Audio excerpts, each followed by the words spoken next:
what are the say a few things about the trailer. Before he says anything, I would request him to, to know his first-hand reaction to the trailer that he has seen. I mean, of course, I'm sure you see a lot of Hindi films, but what was your knee-jerk reaction, the initial reaction to the film, and what do you think about it as an audience, not just as a doctor, and then say, and then become the doctor that you are. Yeah. So, thank you, Shekhar, because I would first say thanks to you because of you, I think there's one big chance for anesthesia to be projected in the country. For that, I offer my sincere thanks.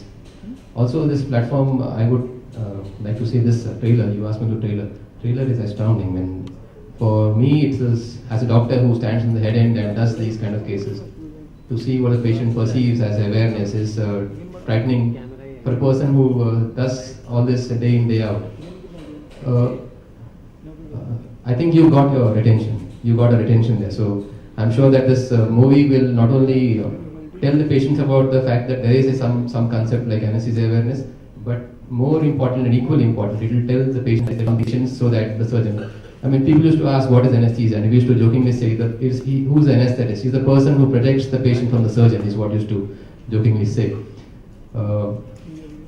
To answer your question, so my compliments on this trailer and this movie as well. It's I'm sure it's going to be a standout movie, and I can't wait to. Thing called anesthesia awareness, which is sort of unavoidable, but it's temporary. Like we know it's going to happen, and we quickly put the patient off to sleep.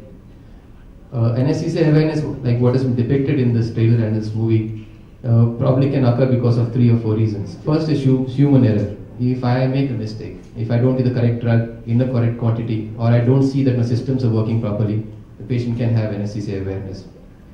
So secondly is the machine factors. We have a lot of armamentarium, the equipment going on to see that the patient is stable and well watched over.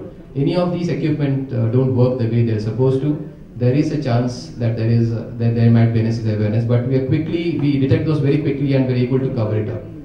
The third is the patient factors. Some patients are actually resistant to some drugs. We are not aware of who that patient might be. The only way that we know that is supposing he has undergone an operation before and then he's had this phenomena. It is very important that he tells the anesthetist that I have experienced awareness in the previous surgery, so please make sure that I am.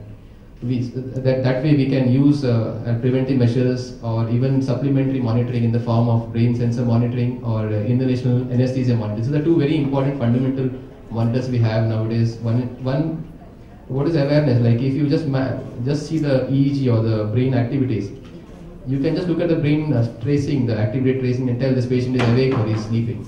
So something like that tells us that the patient is sleeping, and there is no way that this patient can be awake. Though there have been cases even with those monitors, the patient is experiencing awareness. It's still evolving. So once again, I must compliment Mr. Shekhar Suman.